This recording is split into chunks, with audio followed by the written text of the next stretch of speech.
Hari ini. Waduh, sebentar. Recording in. Oke, sebelum kita mulai sesi hari ini, aku mau mengingatkan untuk house rules. Sebelumnya, selamat datang buat semuanya. Em, dan ya hari ini kita bakal dengerin sesi dari Covindes. Nah, sebelumnya kita mau ngingetin dulu untuk beberapa house rules-nya. Buat teman-teman yang baru masuk atau udah dari tadi tapi belum sempat, mohon pakai nama aslinya untuk memudahkan sesi tanya jawabnya. Dan untuk pendataan absensi panen juga ya. Jadi nanti em, jangan lupa juga diisi itu, kalau misalnya baru pertama kali datang silakan daftar melalui link yang ada di chat box. Kayaknya mungkin bisa desain lagi, biar yang lain bisa lihat. Nanti akan desain linknya. Terus yes. Ya, terus buat teman-teman nanti juga kalau misalnya mau mengajukan pertanyaan, nanti bisa langsung ditaruh aja di Slido. Itu linknya udah dikirim sama Jaslyn Antonio. Um, Atau yang mau langsung nanya nanti kita buka. Waduh, bless you. Ya, gitu. Terus dan juga supaya sikap hati dan pikiran kita fokus selama sesi, teman-teman semua diharapkan untuk pakai headphone atau earphone atau mungkin bisa di tempat yang lebih sepi biar sesinya bisa kondusif. Dan nanti mohon mic-nya juga di-mute ya selama PA berlangsung. Yoi.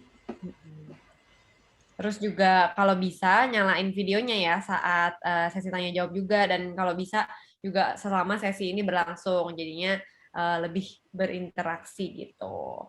Nah, dan juga jangan lupa apa, Vin? Jangan lupa apa? Good. Ya. Jangan lupa jangan sambil multitasking. Jadi kita bisa sama-sama fokus. Yoi. Heeh. Oh iya, nanti bagi teman-teman yang mau ngisi absen jangan khawatir. Nomor dan data diri bersifat rahasia. Betul sekali. Nah, sebelum kita masuk ke sesinya Covindes, kita mau mengajak teman-teman untuk persiapkan hati dan pikiran kita semua, karena kita mau masuk ke sesi praise and worship. Kita mau memuliakan Tuhan dengan puji-pujian yang udah dipersiapkan sama tim PW. Yoi. Kita serahkan ke siapa? Dion. Yes. Silahkan di mute ya teman-teman buat suaranya.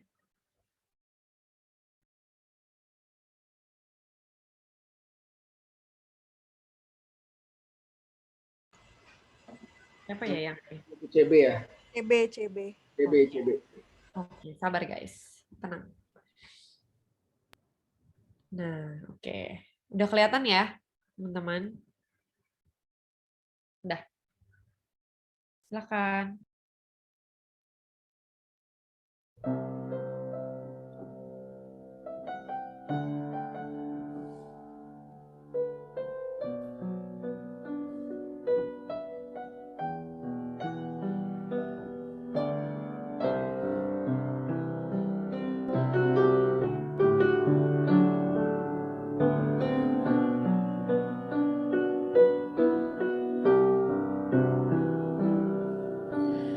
This is my desire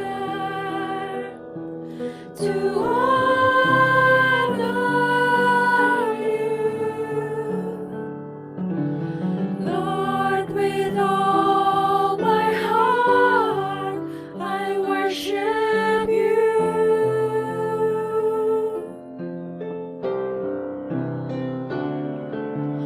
All I have within me, I give you.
breath that I take, every moment I'm away. Lord, have your way in me. Lord, have your way in me.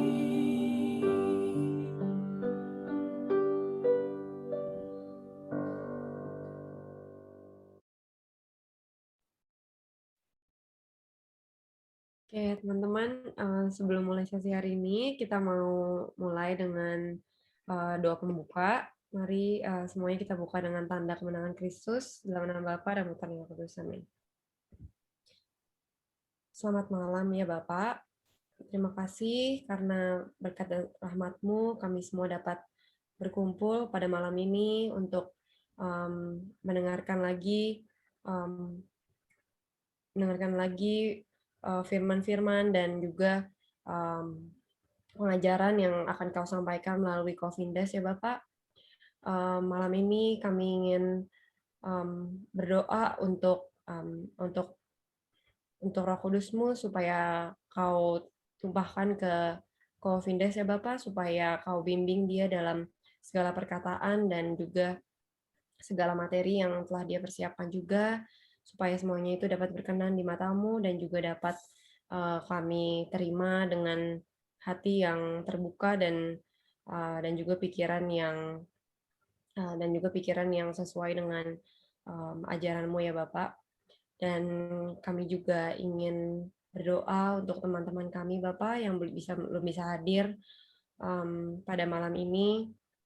Kami ingin berdoa supaya mereka semua Kau terus lindungi dan juga ya Kau lindungi dalam perjalanan mereka, atau mungkin ya untuk pekerjaan-pekerjaannya belum selesai, supaya Kau bantu mereka supaya bisa cepat selesai dan juga bisa ikut bergabung dengan kami mungkin di sesi selanjutnya, atau mungkin di waktu yang akan mendatang. Ya, kami mau serahkan seluruh acara hari ini Bapak ke dalam tangan-Mu. Kami serahkan Cofindes ke dalam penyertaan-Mu dan juga seluruh hati kami dan pikiran kami, biar Kau yang boleh bimbing kami, dan juga ya supaya malam ini dapat berguna dan juga dapat bermanfaat untuk kehidupan kami dalam mengikuti Engkau dan dalam mendalami apa yang sebenarnya ingin Kau sampaikan kepada kami. Terima kasih ya Bapak. Doa yang jauh dari sempurna ini kami mau serahkan ke dalam tangan-Mu. Dalam nama Yesus Kristus kami berdoa. Dalam nama Bapa dan Putra dan Roh Kudus. Amin. Oke. Nah, sebelum kita mulai, banyak banget ya sebelumnya ya.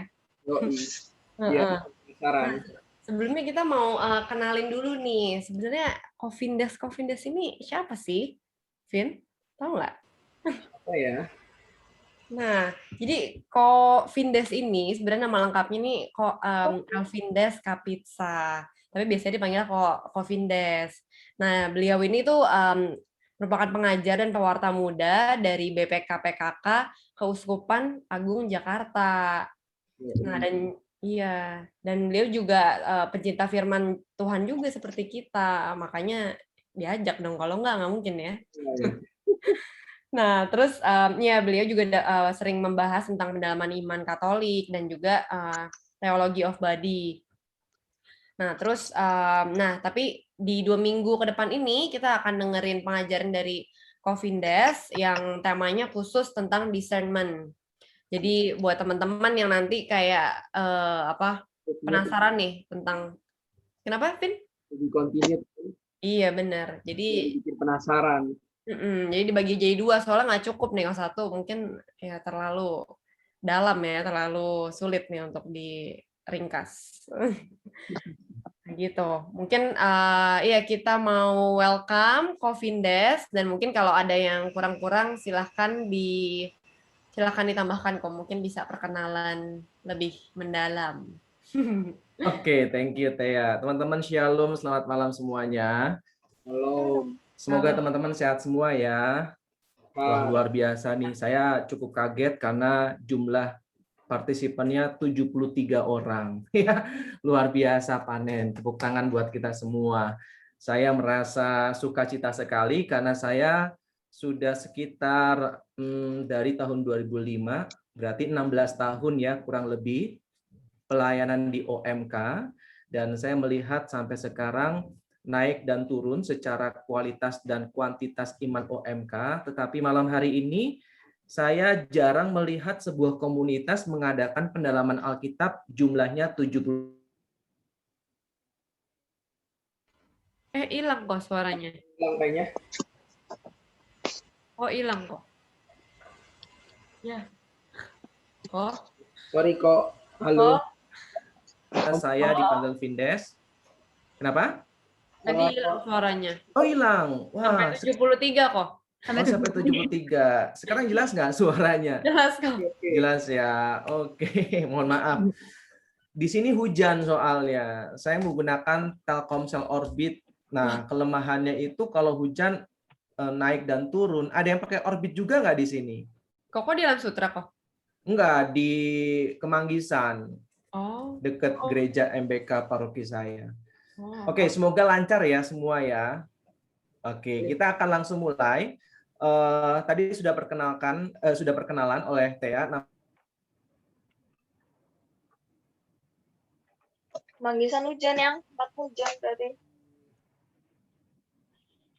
Sepertinya nge-lag lagi ya. Kita tunggu dengan hati yang sabar. Vin? Kembali lagi. Kok hilang lagi nih kok suaranya? Mungkin itu kali ya, biar enak kalau Elvines mungkin kameranya boleh ditunda. Oh iya benar-benar. Terlalu berat kali ya. Kok Vindes, Vindes. Mungkin kameranya bisa dimatiin sebentar kok untuk pengajaran soalnya. Oh, boleh ya, dimatikan ya. Iya, boleh. Oke. Oh. Ya. Sudah ya. Nah, sekarang teman-teman, saya akan mulai dengan pertemuan kita malam hari ini dengan judul Just a Prayer Away. Ada sebuah ungkapan yang sangat indah dari seorang Santa Teresa Calcutta. Beliau mengatakan no communication, no relation. No relation, no love. Nah, tidak ada komunikasi sehingga tidak akan ada yang namanya relasi. Kalau yang namanya cowok pengen PDKT sama cewek, itu kan yang pertama mereka lakukan adalah tanya nomor WA-nya dulu, ya kan? Lalu ajak ngobrol, ya kan? Bila perlu ajak ketemuan. Nggak peduli ada COVID, ya kan? Yang penting bisa ngobrol secara langsung. Ada komunikasi yang terjadi. Setelah ada komunikasi yang terjadi, baru ada yang disebut relasi. Dan kalau sudah ada relasi, maka baru ada yang namanya cinta. Jadi teman-teman, ini dasar kita untuk memahami bagaimana kita berdoa. Bahwa doa itu seperti yang kita ketahui bahwa definisinya adalah komunikasi antara kita dengan Tuhan. Betul nggak? Dan di dalam komunikasi itu tentu menghasilkan yang namanya relasi atau hubungan. Dan kalau kita semakin dalam hubungan kita dengan Tuhan, maka cinta kita juga semakin besar. Sampai sini suara saya bisa diikuti? Bisa kok. Bisa ya. Oke. Dan teman-teman, ini juga bisa dibalik. No love, maka tidak akan ada yang namanya relasi. Kalau tidak ada yang namanya relasi, maka tidak akan ada namanya komunikasi. Perhatikan ini. Maka banyak orang yang malas berdoa, mohon maaf teman-teman. Karena cintanya kurang. Cintanya kurang sama Tuhan. Kalau kita mengatakan cinta kepada orang tua kita, sedangkan kita jarang telepon, jarang ngobrol, apakah bisa itu dinamakan cinta? Betul nggak teman-teman? Kalau kita mengatakan sayang sama pacar kita, tapi kita jarang membangun komunikasi, apakah itu yang disebut dengan sayang? Maka kesimpulannya, kalau kita jarang berdoa, jarang berkomunikasi dengan Tuhan, itu karena kita kurang mencintai Tuhan. Kalau saya mengatakan mencintai istri saya, mencintai anak saya, sesibuk-sibuknya saya pelayanan, saya selalu menyempatkan waktu untuk telepon atau video call. Karena saya kangen sama mereka. Waktu dulu saya pacaran pun, saya sering keluar kota. Pernah waktu itu ke Jayapura 1 minggu. Saya kangen dengan pacar saya langsung video call. Sesampainya saya di Jayapura. Karena saya mencintai pacar saya. Sehingga saya mau terus-terusan menjalin komunikasi dan relasi. Nah, kalau kita tidak punya cinta sama Tuhan, maka nggak heran kita malas berdoa, teman-teman. Nggak heran kita malas membangun relasi. Kan ada lagunya ya, semua karena apa? Cila, kayak konser. Karena cinta kan. Jadi perhatikan, pertanyaannya adalah, apakah sungguh saya mencintai Tuhan? Karena kalau saya mencintai Tuhan, maka saya akan selalu memprioritaskan Tuhan sebagai yang utama. Amin. Makanya penting nih, no communication, no relation. No relation, no love. Dan dibalik, kalau nggak ada cinta, maka nggak akan ada namanya komunikasi dan relasi. Buktinya apa? Lagi pacaran, komunikasi setiap waktu. Udah putus, langsung di-delete kontaknya. Instagramnya langsung di-blok akunnya. Karena udah nggak ada cinta lagi.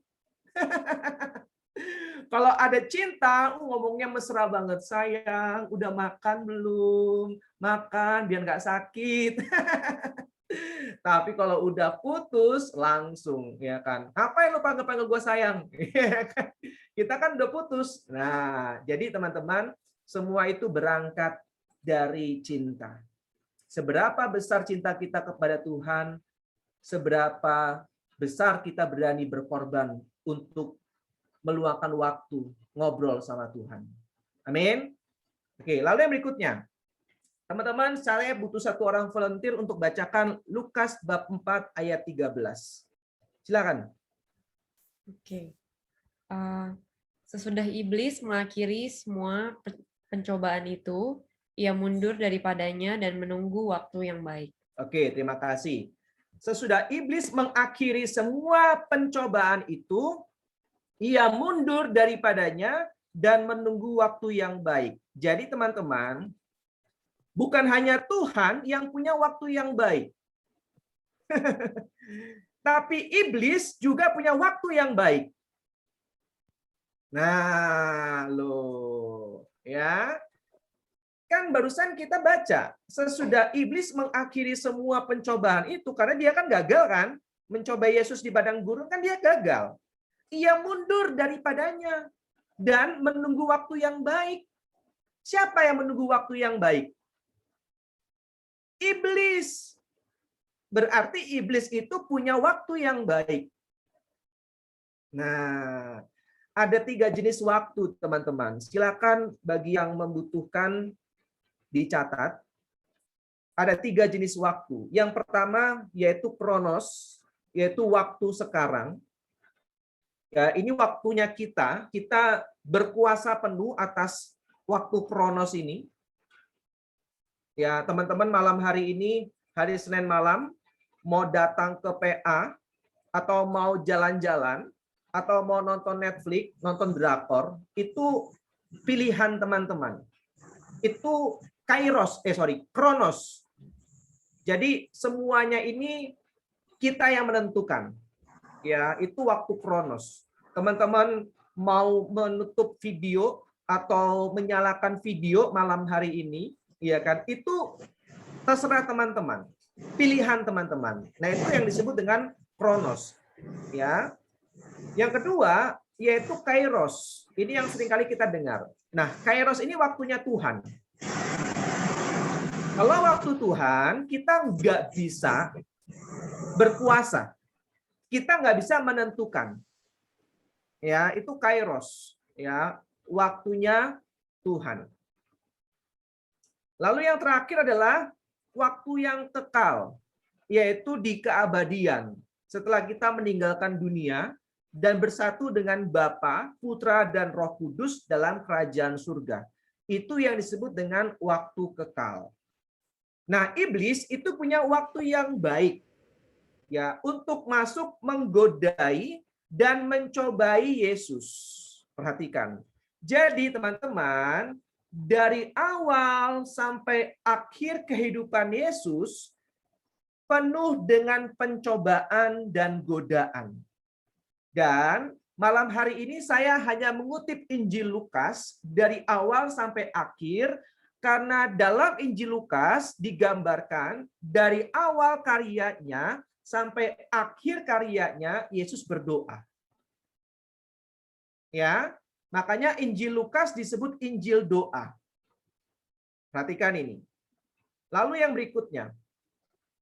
Bagi iblis yang mencobai Yesus, waktu yang baik adalah saat ketika Yesus berada dalam keadaan rentan untuk dibelokkan arah hidupnya. Ini waktu yang baik bagi iblis.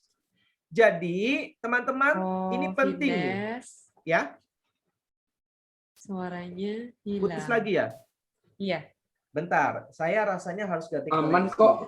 Sekarang ada. Bagus kok di gua. Oh, Iya bagus. oke, Iya. berarti aku kok yang salah. Oh, maaf. Nggak apa-apa, nggak apa-apa. Saya kalau sampai off kamera lalu putus-putus, saya harus mohon maaf ke teman-teman. Nggak nyaman. Mohon dimaafkan ya, teman-teman ya. Oke, saya lanjutkan ya. Yuk. Nah, teman-teman, ini juga bisa dialami oleh kita. Iblis itu punya waktu yang baik untuk menggoda dan mencobai kita.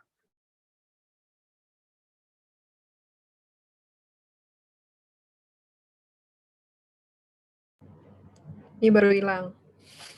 Oh, gue kira gue lagi.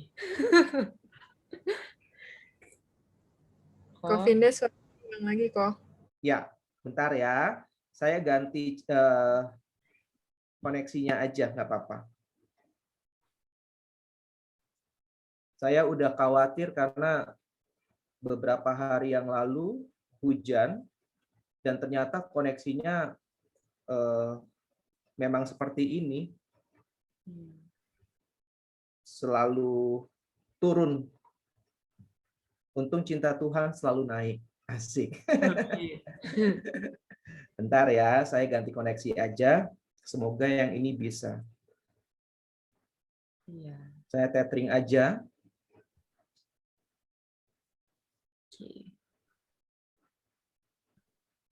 Oke, saya lanjutkan aja ya teman-teman ya. Boleh kok. Nah, teman-teman, jadi kalau misalkan sekarang, teman-teman perhatikan kehidupan Anda. Karena tema kita kan discernment ya. Dalam keadaan rentan, dalam keadaan galau, dalam keadaan penuh dengan pergumulan dan masalah, ingat ini, jangan pernah mengambil keputusan. Ya, ini salah satu gerak batin kita nih, untuk kita menyadari bahwa kalau kita galau, kalau kita sedih, kalau kita lagi banyak masalah, biasanya yang lebih dominan adalah roh jahat. Ya, bukan roh baik. Makanya kalau kita lagi marah sama pacar kita, jangan gampang bilang kita udahan aja. Ya, nanti nyesel loh. Ya, jadi teman-teman, kalau kita lagi diliputi amarah, diliputi oleh kekesalan, diliputi oleh kekecewaan dan kekhawatiran, jangan pernah mengambil keputusan. Jelas ya? Karena biasanya yang lebih dominan adalah roh jahat, dan percayalah kita akan menyesal. Pencobaan itu sudah dialami oleh Yesus pada awal karyanya. Ya, Lukas 4 ayat 42. Satu orang volunteer tolong bacakan. Oke. Lukas 4 ayat 42. Ketika hari siang, Yesus berangkat dan pergi ke suatu tempat yang sunyi. Tetapi orang banyak mencari dia, lalu menemukannya dan berusaha menahan dia supaya jangan meninggalkan mereka. Oke, Tea, saya mau tanya. Kalau Tea tahu di dalam Injil, kalau Yesus pergi ke tempat yang sunyi itu buat ngapain? Doa. Doa. Betul. Ketika hari siang, Yesus berangkat dan pergi ke suatu tempat yang sunyi. Untuk ngapain? Bukan untuk buang air kecil, ya kan? Tapi untuk berdoa. Karena Injil sinoptik itu selalu mengarahkan Yesus ya berdoa di tempat yang sunyi. Dan saat itu Yesus siang hari pergi ke tempat yang sunyi untuk berdoa. Tetapi dikatakan banyak orang mencari dia, lalu menemukannya dan berusaha menahan dia supaya jangan meninggalkan mereka. Teman-teman, ini yang seringkali kita tidak sadari.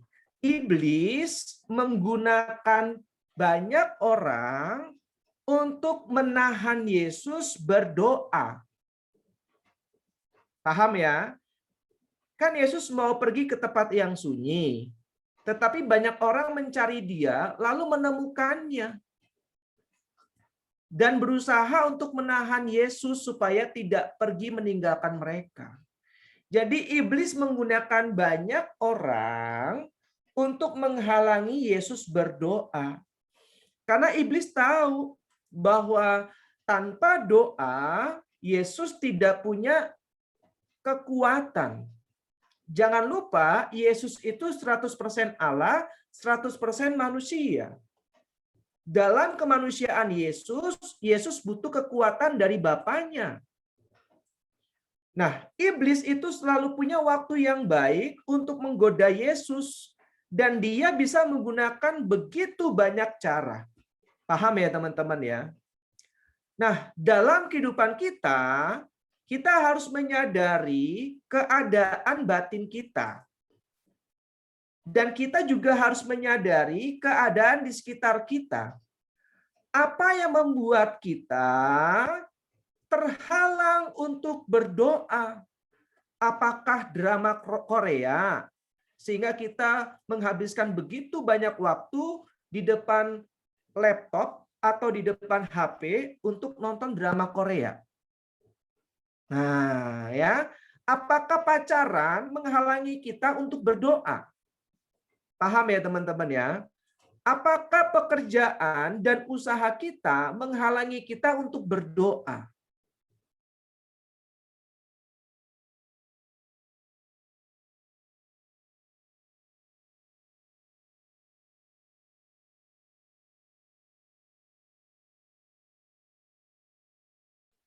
Bilang Oh. lagi. Confidence.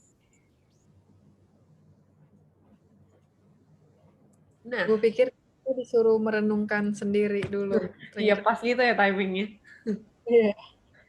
Nah, tapi buat teman-teman yang ada pertanyaan, kita jangan lupa bisa itu apa namanya tulis pertanyaannya di link Slido yang baru aja dikirim sama Jesslyn. Rada-rada. Mantap. Jangan malu-malu ya nanyanya. Oke, lanjut ya teman-teman ya. Lanjut dong. Sampai sini jelas ya Lanjut. teman-teman ya. Jadi kalau kita ingin discernment, doa itu penting. Sangat penting, justru itu yang utama. Namun dalam perjalanan hidup kita, kita itu seringkali digoda oleh iblis. Perhatikan. Dan kita seringkali nggak tahu bagaimana caranya iblis menggoda kita. Iblis itu menggoda kita dengan banyak cara. Buat konten TikTok. Saking sibuknya buat konten, YouTube, TikTok, Instagram, sampai lupa waktu berdoa. Hati-hati teman-teman. Ya. Lalu yang berikutnya misalkan kita terlalu aktif pelayanan. Banyak orang terjebak dalam pelayanan sampai lupa doa pribadi. Ya. Ada satu kisah menarik, seorang hamba Tuhan terkenal di Amerika Serikat. Lalu dia pernah kesaksian bahwa dia itu ternyata kehilangan jam doa pribadinya.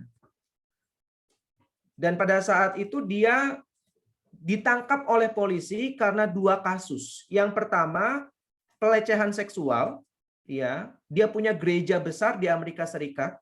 Lalu yang kedua, dia korupsi uang jemaatnya. 2 skandal ini menggetarkan Amerika saat itu. Lalu pada saat itu dia ditanya oleh sahabatnya, "Kenapa kok kamu bisa jatuh dalam dosa ini?" Yaitu pelecehan seksual dan korupsi. Lalu dia merenung dan akhirnya dia menyadari bahwa karena saya kurang berdoa. Saya berpikir berdoa pada saat saya pelayanan udah cukup. Ternyata itu kurang. Saya mengabaikan doa pribadi saya.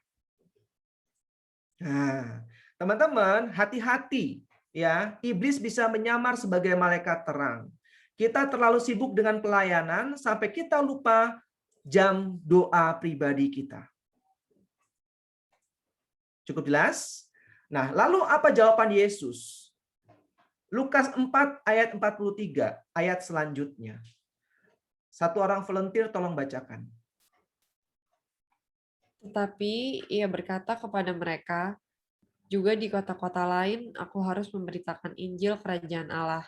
Sebab untuk itulah aku diutus. Ya, thank you Thea. Jadi jelas ya teman-teman ya, pada saat Yesus dihadang untuk tidak pergi, Yesus menjawab dengan sangat tegas dan jelas. Juga di kota-kota lain aku harus memberitakan Injil Kerajaan Allah. Sebab untuk itulah aku diutus. Dalam doa, dalam discernment, kita sudah tentukan pilihan kita. Discernment itu kan berarti bukan memilih yang baik dengan yang buruk, teman-teman. Itu mah nggak perlu discernment. Ya, discernment itu adalah memilih yang baik dengan yang baik. Nah, dalam memilih ini kita butuh yang namanya bimbingan Roh Kudus, karunia discernment, hikmat dan kebijaksanaan. Tetapi yang perlu kita putuskan dulu adalah tujuan kemana kita mau melangkah. Apa yang akan kita pilih. Dan kita harus tegas kepada pilihan itu. Mau kerja di Jakarta atau mau kerja di Singapura misalkan. Lalu ada tawaran di Bandung yang begitu menggiurkan. Nah ini harus diabaikan yang di Bandung. Paham ya teman-teman ya? Walaupun itu menggiurkan. Karena di awal kita sudah fokus dengan pilihan antara Jakarta dan Singapura. Sampai sini jelas teman-teman? Jadi jangan kita jadi bercabang nih pikirannya. Nanti discernment-nya udah nggak murni lagi. Discernment-nya acak-acakan. Nah, ini kelemahan kita. Karena kita itu selalu memilih apa yang menggiurkan buat kita. Disinilah justru peran si jahat menggoda kita. Yang namanya godaan itu kan selalu menarik. Betul nggak? Mana ada sih godaan yang nggak menarik? Ya kan? Kalau yang nggak menarik namanya bukan godaan. Ujian. Ya kan?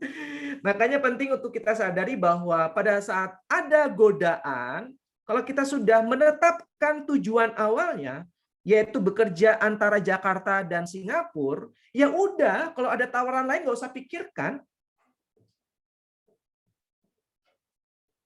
Nah, kalau ada pria A atau B di antara 2 pilihan, lalu ada pria C masuk lebih ganteng, lebih keren, lebih tajir, mulai galau, ya itu bukan pilihan. Nangkep ya teman-teman ya. Jangan memasukkan dirimu ke dalam pencobaan. Kalau dari awal udah jelas antara pria A dan pria B, udah dua itu aja yang didoakan. Ya. Sampai sini semoga teman-teman semakin jelas ya. Oke. Nah, sekarang Lukas 13 ayat 31. Silakan. Satu orang volunteer tolong bacakan. Lukas 13 ayat 31. Pada waktu itu datanglah beberapa orang Farisi dan berkata kepada Yesus, "Pergilah, tinggalkanlah tempat ini, karena Herodes hendak membunuh engkau." Oke, thank you Thea. Jadi Yesus disuruh pergi karena terancam tuh bahwa Herodes hendak membunuh engkau. Nah, lihat jawaban Yesus. Yuk, tolong dibacakan. Ini jawaban Yesus nih. Lukas 13, 32-33, jawab Yesus kepada mereka, "Pergilah dan katakanlah kepada si serigala itu, Aku mengusir setan dan menyembuhkan orang pada hari ini dan besok, dan pada hari yang ketiga aku akan selesai. Tetapi hari ini dan besok dan lusa aku harus meneruskan perjalananku, sebab tidaklah semestinya seorang nabi dibunuh kalau tidak di Yerusalem." Oke, thank you Thea. Tadi kan Yesus disuruh pergi kan? Iya kan? Nih. Tinggalkanlah tempat ini karena Herodes hendak membunuh engkau. Tapi Yesus justru jawab apa? Pergilah dan katakanlah kepada si serigala itu. Waduh. Ya kan? Aku mengusir setan dan menyembuhkan orang. Pada hari ini dan besok dan pada hari yang ketiga aku akan selesai. Tetapi hari ini dan besok dan lusa aku harus, perhatikan, meneruskan perjalananku. Jadi dari awal Yesus udah punya tujuan yang jelas. Sehingga nggak gampang terombang-ambing. Kenapa kita dalam discernment itu susah memilih? Karena kita kompromi. Oh, Putus lagi ya? ini gue doang yang hilang apa emang hilang? Enggak, lu doang, Teh. Lancar. Doang teh. Oke. Lancar. Tia kayaknya orbit juga nih, jangan-jangan nih. Kayaknya iya deh kok. Aduh ya udah deh. Oke, lanjut ya. Nah, teman-teman, Yesus bisa seperti itu karena Yesus punya tujuan yang jelas. Kita, perhatikan, seringkali galau dalam memilih karena kita tidak punya tujuan yang jelas. Pertama. Yang kedua, kita punya tujuan yang jelas, tapi kita kompromi dengan keadaan. Paham ya? Nah, dua hal ini merupakan penghalang utama dalam discernment. Yang pertama, tidak punya tujuan yang jelas. Dan yang kedua, punya tujuan yang jelas, tapi kompromi dengan keadaan. Yesus, dua-duanya nggak punya. Kenapa? Karena dia punya tujuan yang jelas. Dan yang kedua, dia tidak pernah berkompromi dengan keadaan. Pada saat nyawanya terancam dibunuh, dia nggak takut. Jadi ketakutan, kekhawatiran, kegelisahan tidak bisa menguasai kehidupan Yesus. Oleh sebab itu, kalau kita, sekali lagi saya ingatkan, dalam keadaan takut, dalam keadaan gelisah, dalam keadaan khawatir, jangan pernah mengambil keputusan. Cukup jelas? Apalagi dalam keadaan ragu-ragu. Kalau dalam keadaan ragu-ragu, teman-teman minta waktu lagi untuk doakan sungguh-sungguh. Ya, banyak teman-teman saya cerita mendekati hari H perkawinan, mereka itu dikuasai oleh keraguan-raguan. Siapa yang pernah seperti itu? Beberapa di sini sudah menikah rasanya ya. Ya ada Belum Iwan. kok. Bro, ada teman saya Iwan. Nah, belum. Iwan udah nih ya. Pokoknya kalau teman-teman nanti dalam posisi yang seperti itu, ragu-ragu, Jangan ambil keputusan. Jelas ya? Jangan ambil keputusan. Minta tambahan waktu untuk didoakan lebih sungguh. Cukup jelas ya teman-teman ya. Karena nggak bisa mengambil keputusan dalam keadaan ragu-ragu. Berikutnya. Nah, sekarang waktu yang terbaik. Tadi kan waktu yang baik. Sekarang waktu yang terbaik. Teman-teman silakan nanti selesai PA ini, teman-teman tolong buka Lukas 22 ayat 39 sampai dengan 46. Ya, tolong dibaca. Ada 3 sikap yang Yesus lakukan pada saat Yesus berdoa di Taman Getsemani penuh dengan ketakutan. Perhatikan. Waktu yang terbaik bagi iblis ialah ketika Yesus berada dalam keadaan harus membuat pilihan yang akan menentukan segala-galanya. Saya pengen tanya ke teman-teman. Kalau Yesus kan menentukan segala-galanya itu pada saat pergi ke Yerusalem atau mundur. Betul nggak? Kalau dia pergi ke Yerusalem, berarti dia menjalankan tugas dari Bapaknya. Dia taat dan setia. Tapi kalau dia mundur, berarti dia tidak menjalankan tugas perutusan dari Bapaknya. Sekarang saya pengen tanya ke teman-teman, saat ini, apa yang menjadi pilihan tersulit dalam hidupmu? Ada yang mau berbagi?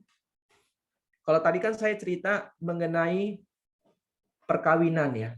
Karena kan gereja Katolik sekali untuk seumur hidup. Kalau salah pilih pasangan hidup, itu salah milih hidup. Betul loh teman-teman. Iya, kita nggak bisa cerai loh.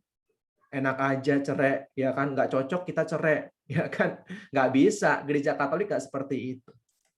Makanya harus dipikirkan benar-benar tuh dalam memilih pasangan hidup. Nah itu kalau saya, ya itu pilihan tersulit dalam hidup saya saat itu. Kalau teman-teman ada nggak yang tersulit pernah mengalami fase itu dalam mengambil sebuah pilihan? Nah, coba direnungkan dulu ya. Mungkin ada yang sulit memilih pacar karena saking banyak yang suka. Atau memilih pekerjaan ya karena dua-duanya menawarkan tawaran yang begitu menggiurkan dan sulit untuk ditolak. Nah, silakan direnungkan dulu. Setelah itu coba nanti pikirkan apakah teman-teman merasa benar dalam pengambilan keputusan itu. Ya, nanti kita berbagi ya teman-teman ya. Saya lanjutkan ini dulu. Mengikuti kehendak sendiri atau menyelesaikan tugas yang diberikan oleh Bapa untuk keselamatan umat manusia dan dunia. Godaan ini, perhatikan, godaan ini diatasi oleh Yesus melalui proses doa. Jadi teman-teman, doa itu sangat penting untuk kita mengatasi godaan. Roh itu penurut tetapi daging lemah.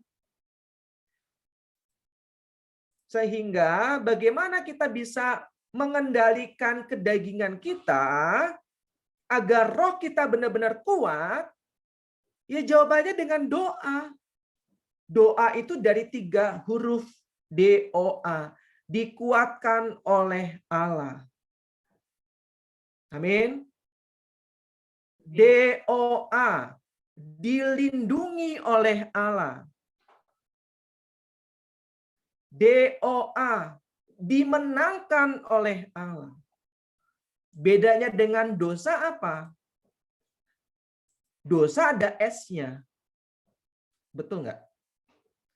S-nya siapa? Setan.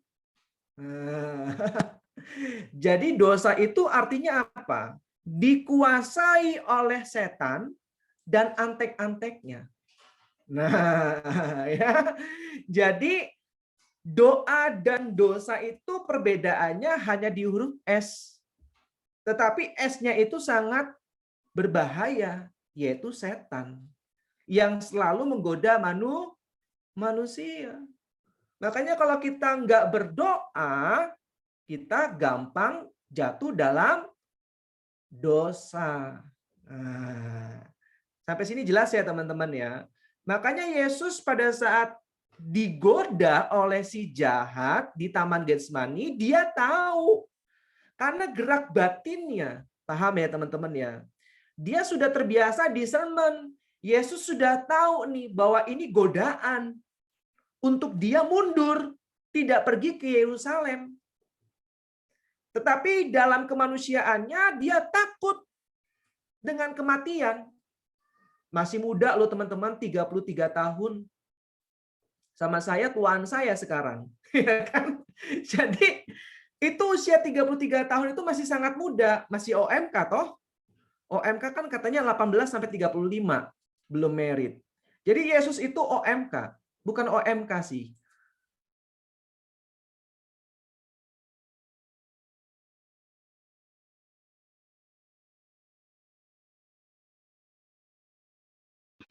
Mati, benar. Halo Ko Finjas. Ini baru nggak ada suara. Oh, Hey. Putus lagi? oh sampai Yesus itu OMK kok. Oke. Yesus bukan OMK. Yesus OMY. Orang muda Yahudi. Karena dulu Katolik belum ada.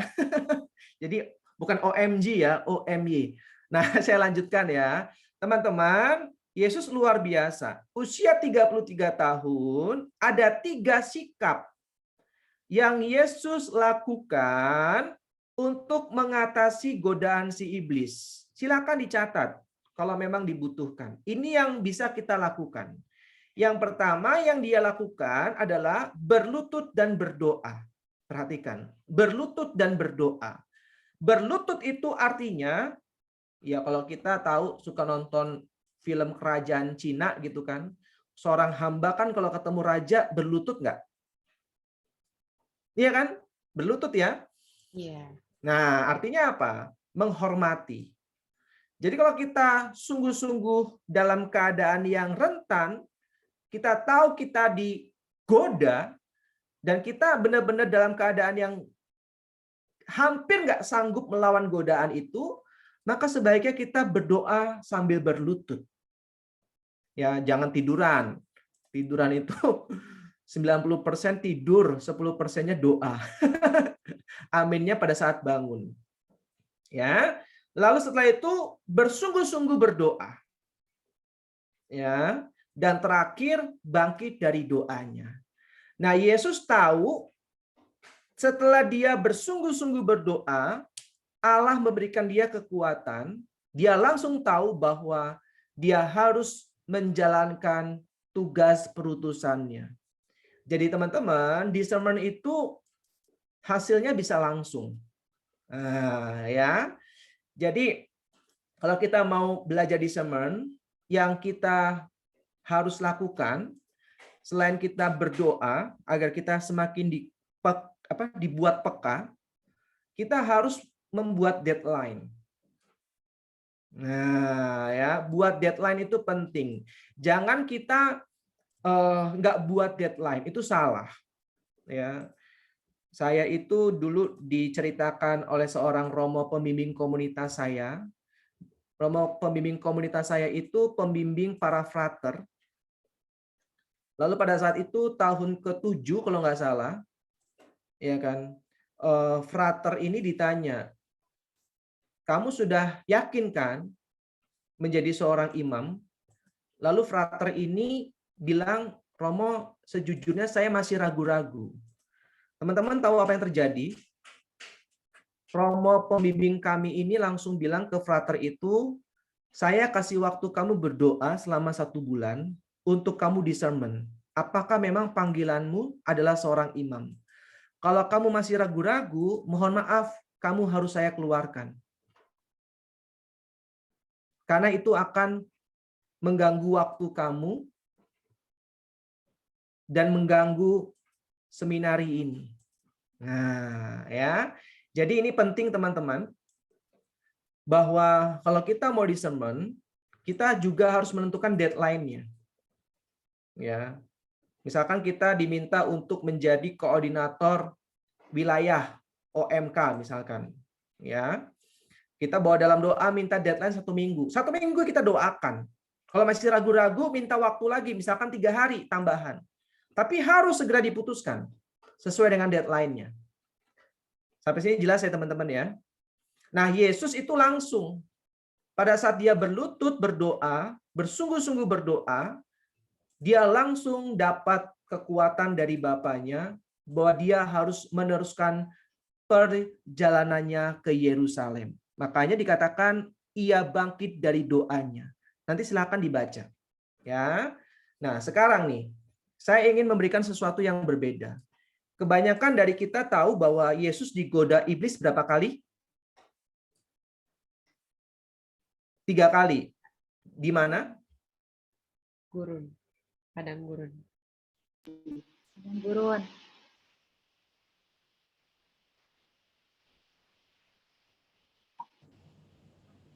Bener nggak nih? Bilang. Ya.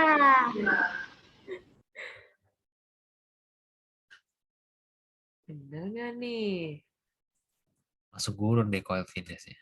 Hah? Masuk padang gurun. Udah balik. Lagi di sermon ya. Lagi di sermon. Sampai mana tadi? Tuhan Yesus dicobai berapa kali? Terus di mana? Oke, di mana? Padang gurun ya? Ya. Oke, di padang gurun itu sebelum berkarya atau sedang berkarya? Sebelum. Sebelum berkarya. Oke, thank you Mega. Berarti Yesus dicobai iblis 3 kali sebelum berkarya. Tetapi teman-teman tahu tidak? Pada saat disalib, Yesus juga dicobai iblis. Nah, ini yang jarang dibahas. Malam hari ini kita akan bahas. Yang pertama, Lukas 23 ayat 35. Satu orang volunteer tolong bacakan. Orang banyak berdiri di situ dan melihat semuanya. Pemimpin-pemimpin mengejek dia, katanya. Orang lain ia selamatkan. Biarlah sekarang ia menyelamatkan dirinya sendiri. Jika ia adalah Mesias, orang yang dipilih Allah. Nah, perhatikan. Thank you ya, Tia ya. Iblis kan tadi di awal saya bilang apa? Bukan saya sih, Injil Lukas bab 4 ya. Menunggu waktu yang baik, betul? Untuk apa? Untuk menggoda Yesus agar dia tidak wafat di atas kayu salib. Kenapa? Karena kalau Yesus wafat di atas kayu salib, terjadilah karya keselamatan. Maut dikalahkan. Sampai sini paham ya teman-teman ya? Jadi sebisa mungkin iblis itu menggoda Yesus agar jangan sampai dia wafat di atas kayu salib. Nah, terakhir itu sampai di puncak Kalvari, pada saat Yesus disalib, Yesus kan belum wafat tuh. Yesus masih digoda. Yang pertama, melalui para pemimpin yang mengejek dia. Apa katanya? Orang lain ia selamatkan. Biarlah sekarang ia menyelamatkan dirinya sendiri jika ia adalah Mesias, orang yang dipilih Allah. Perhatikan ini. Jadi iblis menggunakan para pemimpin untuk menggoda Yesus agar Yesus menunjukkan kuasanya sehingga dia tidak jadi wafat di atas kayu salib. Nah, sama seperti kita, seringkali yang membuat kita terjatuh itu bukan ledekan, tetapi pujian. Hati-hati dengan pujian. Ada seekor kura-kura gitu ya. Suatu saat dia itu sedang bersedih karena air itu surut gitu kan. Dia nggak bisa ke air lagi karena airnya surut, dan akhirnya ada 2 ekor burung itu baik hati meminta kura-kura ini menggigit ya batang dari burung itu, yang burung itu kasih. Jadi sisi ujung kanan dan ujung kiri kayu itu dipegang oleh kaki-kaki burung itu, lalu si kura-kura diminta untuk menggigit ya di tengah-tengahnya, sehingga kura-kura itu bisa dibawa terbang. Benar, kura-kura itu bisa terbang dibawa oleh burung itu. Lalu burung yang lain melihat kura-kura terbang itu kaget, ya kan? Ih, kura-kura nggak punya sayap bisa terbang, ya kan? Pasti ini karena pertolongan dari si burung. Dasar kura-kura jelek, nggak tahu diri. Nah, kura-kuranya kesel kan? Ngedumel dalam hatinya. Sialan tuh burung katanya kan. Tetapi dia tahu kalau dia ngumpat, ya dia jatuh kan? Karena mulutnya terbuka. Ya kan? Jadi dia bilang, wah lebih baik saya nggak usah mengumpat nih. Saya pendam dalam hati. Lalu ada burung yang lain melihat kura-kura ini terbang. Wah hebat ya kura-kura bisa terbang walaupun nggak punya sayap. Wah kagum deh sama kamu kura-kura. Lalu kura-kura ini bilang, iyalah saya gitu loh, gitu kan. Akhirnya dia nggak sadar pada saat saya bilang seperti itu, dia bilang seperti itu, dia terjatuh dari udara dan meninggal atau mati. Nah seringkali bukan ejekan, bukan bulian yang buat kita terjatuh, melainkan pujian dari orang lain. Hati-hati dengan pujian. Ya, iblis juga bisa menggunakan pujian untuk menjatuhkan kita. Sehingga kita bisa jatuh dalam dosa kesombongan. Sampai sini suara saya masih jelas? Oke, lalu yang kedua, Lukas 23 ayat 37. Satu orang volunteer tolong bacakan. Juga prajurit-prajurit mengolok-olokkan dia dan berkata, "Jika engkau adalah raja orang Yahudi, selamatkanlah dirimu." Oke, thank you Thea. Jadi sekarang setelah iblis menggunakan para pemimpin dan mereka nggak berhasil, akhirnya iblis menggunakan para prajurit. Perhatikan polanya sama. Selamatkanlah dirimu. Betul nggak? Itu karena iblis mau. Iblis yang mau. Bukan para prajurit. Bukan para pemimpin. Karena mereka itu mau Yesus mati. Jelas ya teman-teman ya. Yang mau Yesus tetap hidup itu siapa? Iblis. Nah, makanya iblis menggunakan sebanyak mungkin orang, sebanyak mungkin cara untuk Yesus tidak wafat di atas kayu salib.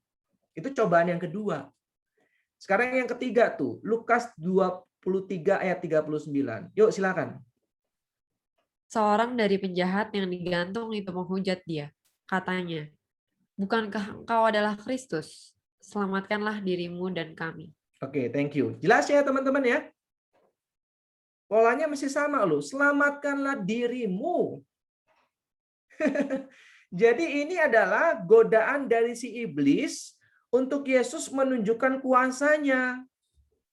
Sehingga Yesus tidak menjalankan karya perutusannya menyelamatkan umat manusia. Ingat teman-teman, oleh bilur-bilur dan darahnya kita semua menjadi sembuh. Jadi kita itu dipulihkan oleh karena bilur-bilur dan darah Yesus. Bukan karena dengan mukjizat Yesus. Paham ya teman-teman ya? Bukan karena dengan kehebatan Yesus. Yesus bisa terlepas dari kayu salib. Bukan. Tetapi justru kita diselamatkan itu karena luka-luka dan wafat dari Yesus Kristus. Jelas ya? Makanya penting untuk kita sadari, kemarin kita barusan Pentakosta ya. No Pentecost without cost. Tidak ada Pentakosta tanpa harga yang harus dibayar. No Pentecost without cost. Kalau kita mau pencurahan Roh Kudus, maka kita harus rela memikul salib dan wafat bersama dengan Yesus. Jangan cuma mau Roh Kudusnya aja, tapi nggak mau menderita bersama dengan Yesus. No Pentecost without cost. Jelas ya teman-teman ya. Jadi iblis itu sangat jahat. Segala macam cara dihalalkan agar Yesus tidak wafat. Karena dengan Yesus wafat, artinya Yesus menyelamatkan umat manusia.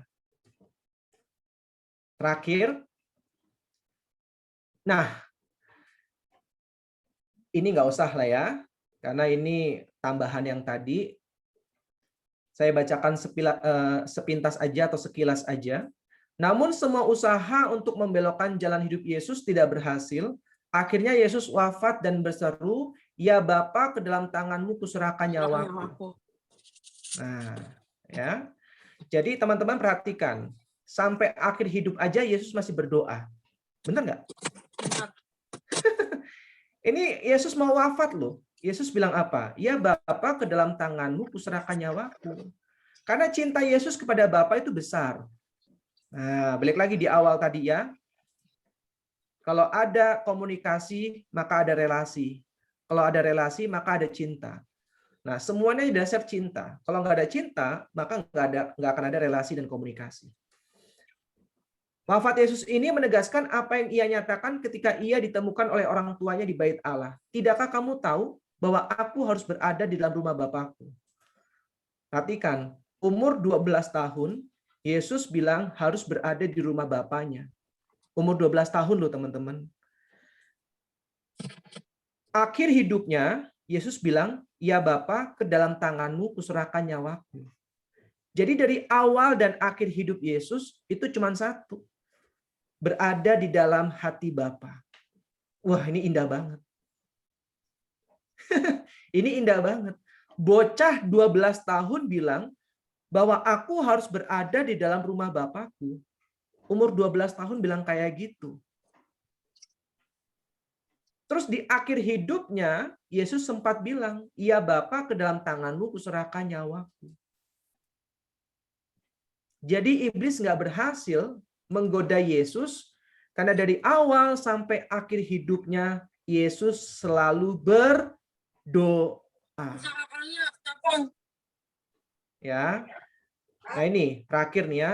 Sebelum memulai karyanya dan sampai akhir hidupnya, Yesus selalu ingat Bapanya dan ingin bersama dengan Bapanya. Amin. Ini yang harus kita pegang. Nah, kalau ini tambahan aja. Silahkan dicatat ayat-ayatnya bagi yang membutuhkan. Karena kita akan bahas ini di tanggal 7 Juni, di next pertemuan. Ya, kita akan belajar bagaimana kita mengetahui gerak batin kita, agar kita semakin peka terhadap gerak batin, termasuk apa yang harus kita lakukan di dalam discernment. Tadi saya sudah kasih beberapa halangan-halangannya dan beberapa poin mengenai pentingnya berdoa dan pentingnya deadline. Saya juga jelaskan tadi bahwa kita dalam discernment harus punya tujuan yang jelas, sehingga kita nggak gampang kompromi dengan keadaan. Ya, Yakobus 4 ayat 7, "Karena itu tunduklah kepada Allah dan lawanlah iblis, maka ia akan lari daripadamu." Jadi iblis itu harus dilawan, jangan diladenin. Ya, kenakanlah seluruh perlengkapan senjata Allah supaya kamu dapat bertahan melawan tipu muslihat iblis. Efesus 6 ayat 11. Lawan, ya, kenakan senjata Allah. Ya, salah satunya firman. Baca firman aja nggak pernah, gimana punya senjata, ya kan? Ya kan, baca firman aja nggak pernah. Padahal firman itu pedang roh. Ya, jadi kalau kita nggak pernah baca firman, gimana kita bisa perang lawan si jahat? 1 Petrus 5 ayat 8, "Sadarlah dan berjaga-jagalah, lawanmu si iblis berjalan keliling sama seperti singa yang mengaum-ngaum dan mencari orang yang dapat ditelannya." Ya, makanya saya bilang tadi, kita harus aware ya, ancaman, tantangan, godaan dari iblis. Karena dia mencari celah, mencari waktu yang baik untuk menggoda kita. Yesus aja digoda sampai akhir hidupnya, apalagi kita manusia biasa. Jadi jangan pernah bilang, "Gua kebal dengan dosa." Ya, jangan ya. "Gua kebal dengan godaan." Jangan. Ya. Barusan saya WA dengan seorang teman, dia bilang, "Gua sekarang udah berubah, gua nggak gampang tergoda." Saya bilang, nggak bisa bilang seperti itu. Ya kan? perjuangan kita itu seumur hidup. Ya, justru kalau kita bilang seperti itu celah bagi iblis untuk masuk karena itu merupakan kesombongan. Hati-hati. Ya, itu teman-teman yang bisa saya sampaikan. Mohon maaf ya, koneksi saya putus-putus. Teman-teman, saya percaya murah hati sehingga memaafkan saya. Tuhan Yesus memberkati kita semua. Thank you, Ko. Mohon maaf juga tadi ya, Ko, potong-potong. Nggak apa-apa. Karena memang Sama-sama orbit ya, Ko. kondisinya nggak memungkinkan. Oke, Iya. silakan ya. Oke. Iya, wah, Ko, ini udah banyak banget yang nanya. Dari Slido juga udah banyak banget, tapi kita mau coba buka pertanyaan open floor dulu nih buat teman-teman yang pengen nanya langsung ke Kofindes. Ada nggak nih kira-kira? Masih merenung? Oke, kalau gitu mungkin kita sambil menunggu mengumpulkan keberanian. Nih kok ada pertanyaan nih kok dari Slido. Ini jadi ada yang tadi kan Koko sempat ngomong tuh tentang kalau misalnya kita ada 2 pilihan nih, terus tiba-tiba ada muncul pilihan baru lagi nih Kok. Nah, tapi kan Koko bilang tadi ya jangan dimasukin gitu. Itu mungkin masa jangan cobai dirimu gitu. Nah, apakah pilihan terakhir ini tuh bisa nggak sih itu jadi tanda dari Tuhan gitu? Atau maksudnya bisa nggak sih ini jadi jawaban dari Tuhan atau malah memang udah pasti cobaan gitu? Oke, thank you. Bagus banget nih pertanyaannya. Kalau kita dalam posisi discernment, kita sudah dalam proses discernment nih. Lalu muncul pilihan yang ketiga. Ya, yang bukan merupakan pilihan awal kita dalam proses discernment. Nah, bisa dipastikan bahwa itu merupakan suatu godaan. Meskipun tidak mutlak. Paham ya teman-teman ya? Bisa dipastikan bahwa itu adalah godaan, tapi bukan hal yang mutlak. Karena kita nggak bisa membatasi karya roh. Tetapi dalam awal-awal kita berproses discernment, sebelum kita menjadi ahli dalam discernment, maka sebaiknya kita fokus dengan tujuan awal dulu. Jelas ya teman-teman ya? Dengan pilihan yang sudah kita doakan ini. Kecuali nanti kalau kita sudah terbiasa dengan discernment, kita sudah peka akan bimbingan roh dengan gerak batin kita, maka bisa aja itu merupakan karya roh. Nah, tapi balik lagi, ini butuh pengalaman dalam discernment. Maka untuk awal-awal, sebaiknya fokus dengan apa yang sudah menjadi pilihan kita. Misalkan, bekerja di Jakarta atau bekerja di Singapura. Udah itu aja yang difokuskan. Ya, jangan yang lain, meskipun yang lain itu begitu menggiurkan. Semoga menjawab ya. Sampai detik ini pun saya demikian kok. Saya tetap dari awal fokus antara A atau B. Ada yang C masuk, saya nggak hiraukan. Nah, ya, saya sampai sekarang seperti itu. Oke. Boleh tuh. Kofindes. Ya, silakan. Menanggapi yang itu, jadi kalau misalnya untuk masukin pilihan itu ke dalam discernment kita, berarti ada proses juga kan sebelum kita memilih 2 pilihan itu ya nggak sih? Betul.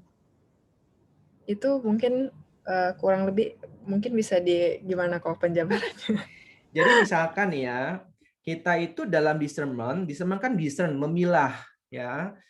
Dalam proses untuk memilah suatu objek, ya sebut aja objek ya, antara A atau B, maka kita harus bawa dalam doa. Apakah memang kedua objek ini merupakan hal yang layak untuk dipilih atau didiscernkan? Contoh misalkan, kamu sedang didekati oleh 2 pria nih, Valen. Antara sebut nama misalkan George ya dengan siapa ya? Alvin lah. Ada yang namanya Alvin nggak di sini? Contoh ya. Misal ya, antara George dengan Alvin. Ya. Lalu kamu kan menimbang-nimbang, Valen, dengan akal budimu toh, apakah dia seiman atau tidak. Ya kan? Apakah dia dari keluarga yang baik-baik? Ya kan? Apakah pekerjaannya sudah mapan? Ya kan? Jangan kita bucin. Nah, kalau nanti sudah bucin dulu, itu discernment-nya udah nggak sehat, udah subjektif. Jelas ya, Valen ya. Jadi kita perlu sebelum bawa proses dalam doa, ya kita gunakan akal budi kita. Ya. Dalam memilih, ya kan, kita kan harus realistis. Yang penting cinta kok. Nanti udah kawin baru tahu kamu. Tuh, Len. Berat. Len, jangan bucin, Len. Dan bucin, Len. Tetap menggunakan akal budi sehingga kita bisa memilih yang terbaik dari yang baik. Amin. Amin. Semoga menjawab ya, Valen ya. Wah, menjawab banget kok. Thank you ya kok. Ya, thank you ya. Kayaknya sambil direnungkan juga tadi kok. Jadi intinya kita harus sebelum memilih dua pilihan itu pun kita juga harus proses doa dan lihat juga ya kok ya, ini menuju mendekatkan kita sama Tuhan apa malah tidak nih gitu ya. Betul. Oke, Gitu. oke. Nah, gimana nih teman-teman yang lain, ada nggak nih yang mau bertanya langsung nih, mumpung bisa langsung dijawab. Nah, ini kalau ada yang mau langsung tanya, bisa raise hand aja. Langsung. Bisa raise hand, pencet reaction, terus raise hand. Apakah ada? Dari Cliff ada tuh di kolom chat, Tia. Oh, itu yang tadi kok. Oh, itu yang tadi. Iya, Cliff nih adminnya kok. Oh, oke. Thank you. Oke. Ya udah, belum ada nih ya. Ya udah kita ini masih ada banyak pertanyaan kok dari Slido nih. Nih, pertanyaan yang kedua nih kok. Gimana sih caranya kita mengambil keputusan kalau misalnya kita tuh orangnya overthinking nih. Jadi kalau misalnya kita udah berdoa pun tapi kita masih ragu.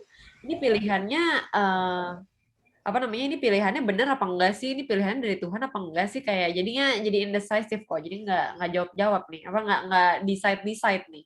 Oke, thank you Tia. Bagus nih pertanyaannya. Ini yang sering terjadi terhadap orang muda ya dalam proses pemilihan antara yang A atau yang B. Jadi wajar banget pertanyaan ini muncul ke permukaan. Satu hal yang ingin saya tekankan bahwa yang terpenting dalam discernment itu adalah kita setia terhadap pilihan kita. Ini tolong dicatat dan diingat nih. Yang terpenting dalam discernment adalah kita setia terhadap pilihan kita. Karena kan ingat di awal, discernment itu bukan memilih yang baik dengan yang buruk. Tetapi memilih yang baik dengan yang baik. Jadi kalau kita sudah memilih, berarti itu pilihan kita baik. Jelas ya? Dan setialah terhadap pilihan kita itu. Karena kalau kita setia dengan pilihan kita itu, maka kita menghargai proses discernment yang sudah kita lakukan.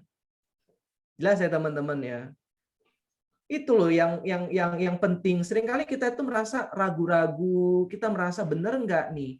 Ya, benar. Karena itu pilihan yang di antara baik dengan yang baik. Kalau yang baik dengan yang buruk, nggak usah dalam proses discernment, langsung diputuskan, pilih yang baik, tinggalkan yang buruk. Nah, ya. Jadi, kalau kita overthinking, berarti yang harus dibenahi bukan metode discernment-nya, melainkan kenapa saya overthinking. Nah, jelas ya teman-teman ya. Berarti saya yang masih harus dibenahi. Ya, saya yang harus introspeksi diri kenapa saya overthinking. Ada trauma-trauma apa di masa lalu yang belum sembuh? Ya, karena kan apa yang kita alami sekarang itu karena masa lalu. Dan apa yang terjadi masa depan ya karena kita lakukan hari ini. Ya. Gitu teman-teman ya. Orang yang gampang marah, orang yang gampang tersinggung, orang yang gampang maki-maki, sebenarnya mereka sedang marah dengan diri mereka. Iya kan? Nanti saya akan jelaskan kalau ada tema menyangkut gambar diri ya. Ya, tema kita di Semen hari ini, jadi nggak terlalu jauh ke sana, tetapi intinya apa yang kita lakukan terhadap orang lain sebenarnya itu proyeksi diri kita terhadap diri kita sendiri. Ini orang psikologi tahu banget nih. Ya. Misalkan saya gampang marah, sebenarnya saya sedang marah dengan diri saya. Ya kan? Saya sulit mengampuni orang lain. Sebenarnya saya sedang kecewa dengan diri saya. Cuman saya limpahkan ke orang lain.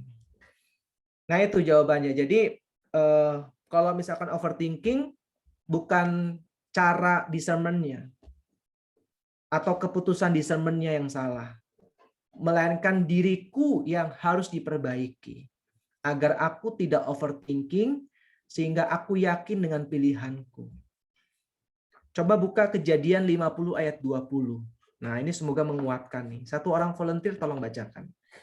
Semoga menguatkan ya. Kejadian 50 ayat 20. Ini salah satu ayat favorit saya. Oke. Kejadian 50 ayat 20.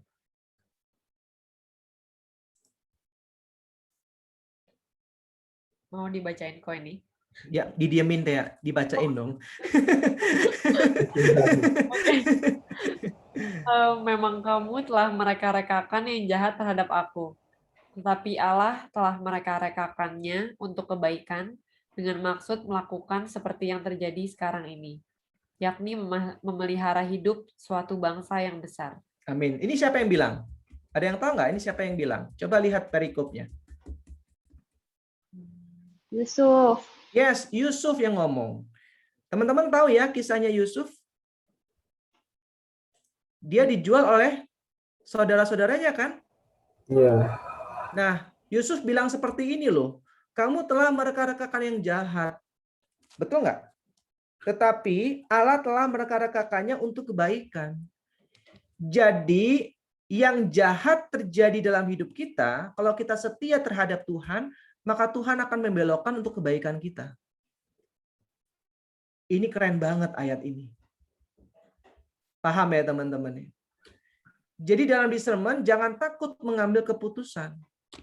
Seandainya itu salah, ini kita ngomong andai-andai ya, seandainya itu salah, Tuhan akan membelokkan demi kebaikan kita. Wah, ini luar biasa. Yusuf dijual, akhirnya Tuhan belokkan. Dia menjadi penguasa di Mesir. Saat itu bencana kelaparan melanda seluruh dunia, dan akhirnya saudara-saudara Yusuf pergi ke Mesir, betul? Mau beli gandum. Saat itu yang berkuasa siapa? Yusuf. Wah, ya kan? Dengan adanya Yusuf di Mesir, saudara-saudaranya bisa mendapatkan gandum. Sehingga keturunan Israel terus bertahan hidup sampai sekarang. Coba bayangkan kalau Yusuf tidak dijual. Jadi berbagilah dosa Adam karena datangnya juru selamat. Ya, ini kan di malam Paskah seringkali dinyanyikan ya, Felix Culpa. Ya, dengan adanya dosa Adam, maka kita bisa melihat kerahiman Allah dalam pribadi Yesus Kristus. Ini indah banget, teman-teman. Bahkan dosa Adam pun bisa dibelokkan oleh Allah untuk mendatangkan putranya, yaitu Yesus Kristus. Mau melihat Allah Bapa, lihatlah Yesus Kristus. Wah, keren banget. Ya, paham ya, teman-teman ya, jelas ya. Jadi, nggak apa-apa ambil keputusan, kita belajar, dan jangan takut. Allah akan mereka-rekakan untuk kebaikan. Wih, gile. Thank you, Po. Mantep banget. Mantep banget sih itu yang terakhir tadi ya. Jadi sebenarnya kalau kita discernment, terus kita doa, kita tuh sebenarnya membuat janji sama Tuhan ya, kok. Terus jadi kita harus setia sama pilihan kita gitu ya, kok. Betul. Hmm. Satu lagi teman-teman, ini penting sih buat saya. Saya kan pernah tanya dengan Romo pembimbing saya. Seorang Romo Jesuit, saya nggak sebutkan namanya ya. Saya rasa teman-teman kenal lah, karena cukup terkenal di Jakarta. Lalu saya tanya, Romo, hasil discernment bisa salah nggak? Jawabannya apa? Ada yang tahu nggak? Enggak. Iya, betul. Jawabannya enggak. Wah, Waduh. Jawabannya enggak. Tadi yang saya bilang, discernment itu kan memilih yang baik dengan yang baik. Jadi jawabannya kalau kita pilih, ya pilihan kita itu baik. Cuman sesuai dengan kehendak Tuhan atau enggak? Nah itu. Seandainya kalau enggak sesuai dengan kehendak Tuhan pun, Tuhan akan belokkan demi kebaikan kita. iya. Gitu loh ya. Yang penting kita setia terhadap pilihan kita. Berarti kita menghargai proses discernment itu. Nah, menghargai diri kita dan usaha kita. Semoga jelas ya teman-teman ya. Iya. Wah, keren banget. Oke, thank you, kok. Nah, Ya. ini ada ini nih Demak chat nih di chat box. Mungkin mau ngomong langsung nggak nih? Mana nih Demak?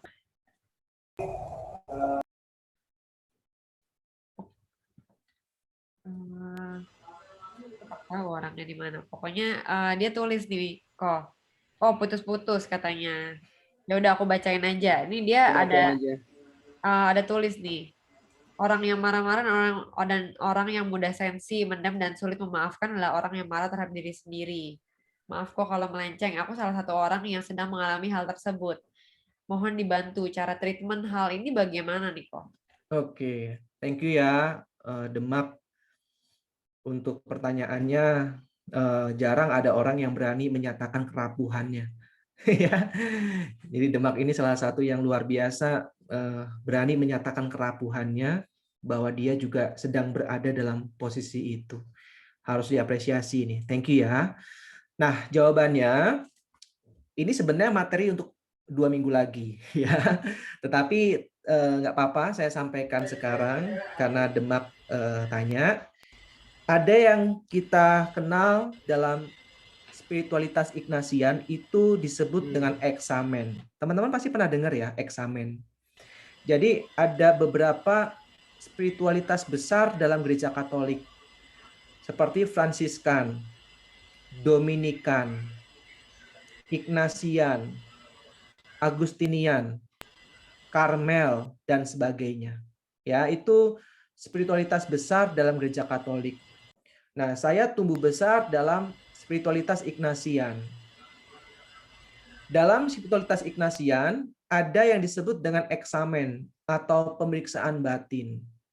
Biasanya dilakukan 2 kali sehari, yaitu pada saat sebelum makan jam siang, ya, dan sebelum tidur malam. Setelah itu dicatat di buku harian. Tetapi karena mungkin kita baru memulai, nggak apa-apa sehari sekali aja, yaitu pada saat sebelum tidur malam. Dalam eksamen kita ngapain? Eksamen itu artinya pemeriksaan batin. Ada 3 poin. Yang pertama, kebaikan Allah yang saya rasakan. Tulis 3 kebaikan Allah hari itu yang saya rasakan. Jangan yang klise, saya boleh makan, saya boleh minum, saya masih boleh bekerja. Itu mah nggak perlu eksamen. Ya, tetapi percaya teman-teman, kebaikan Allah itu selalu baru setiap hari. Amin. Nah, kadang kita nggak menyadarinya karena kita nggak periksa batin kita. Nah, jelas ya. Makanya tulis 3 kebaikan Allah hari itu apa aja.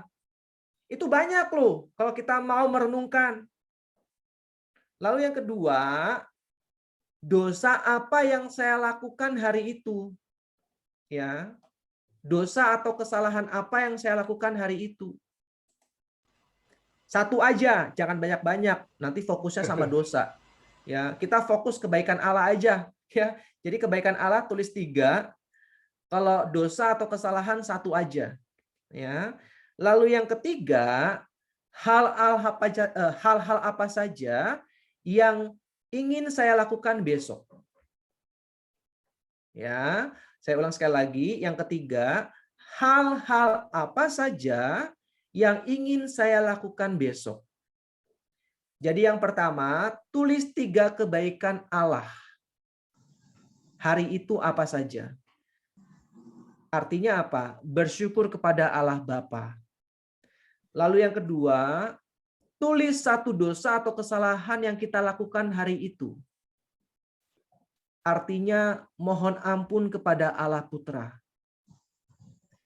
Yang ketiga, hal-hal apa saja yang akan saya lakukan besok. Artinya apa? Butuh bimbingan Roh Kudus.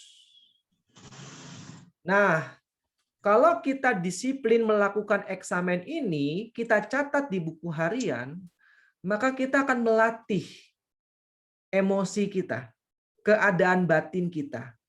Pelan namun pasti, batin kita semakin dimurnikan. Sehingga kita semakin transparan di hadapan Tuhan, dan Tuhan akan semakin, tanda petik, mudah mengampuni kita. Mudah membentuk kita. Karena kalau kita fokus sama luka-luka batin kita, fokus dengan amarah kita, Tuhan sulit membentuk kita. Jelas ya teman-teman ya. Karena kita nggak mau diajak kerja sama. Ya. Maka dengan adanya eksamen ini yang kita rutin lakukan setiap hari dan kita tulis, maka kita semakin dimurnikan, semakin peka terhadap karya roh, gerak batin kita. Sehingga kita tahu, oh batin saya lagi kotor nih. Nah, oh saya lagi on fire, dan seterusnya. Dan pada saat kita mengenali diri kita, mengenali kedalaman batin kita, kita akan semakin mudah dipulihkan dan dibentuk oleh Allah. Disitulah kita akan nggak gampang marah, nggak gampang kesel, orang ngomong aja, orang ngomong apa aja ya kita terima, tapi kita nggak masukin ke hati. Ya. Itu artinya orang yang merdeka. Oke, semoga menjawab ya Demak ya. Semangat Demak. Demak jauh banget ya, di Jawa Tengah ya Demak ya. Iya. Ya iya aja lagi. Oke, thank you ya Demak ya. Untung bukan yang di Eropa ya. Oh, Denmark itu. Oh, pekan baru tuh. Ya, thank you ya Demak ya. Silakan yang lain. Oke, jadi untuk merangkum, pokoknya itu kalau mau melatih emosi dan keadaan batin kita bisa journaling ya.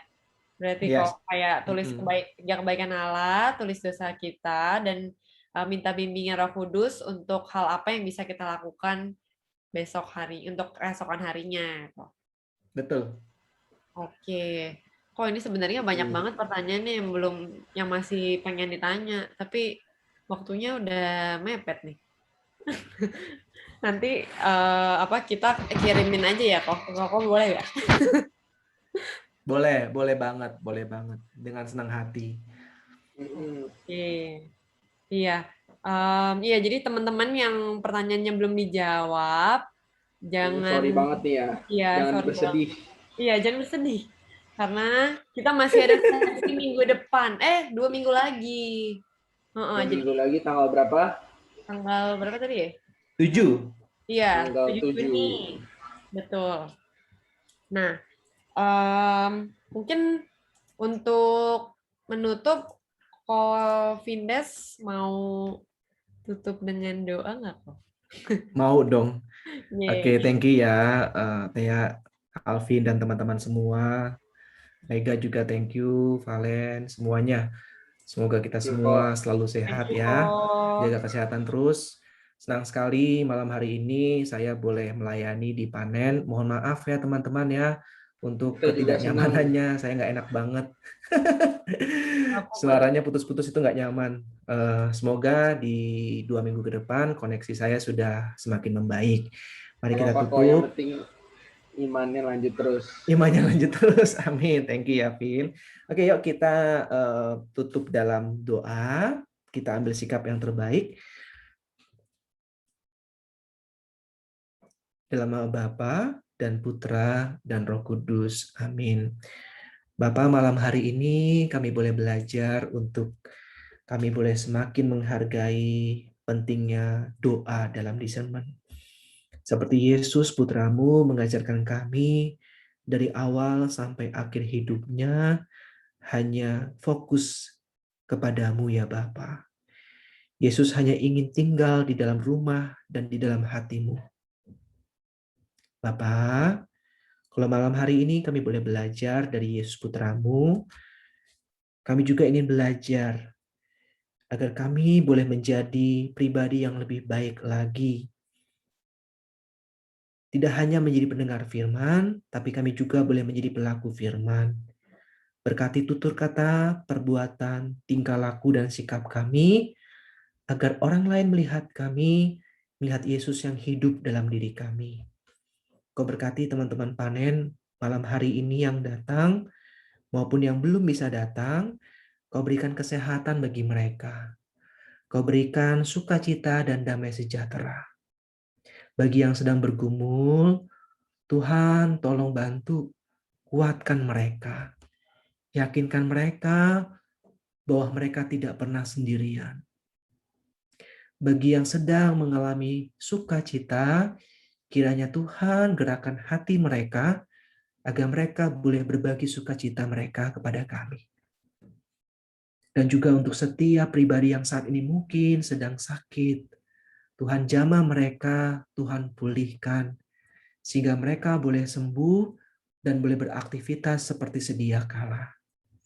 Kau juga berkati Romo Paroki kami, Kau juga berkati setiap para pelayan-pelayan di paroki kami, agar mereka juga Engkau berikan kesehatan, damai, dan sukacita.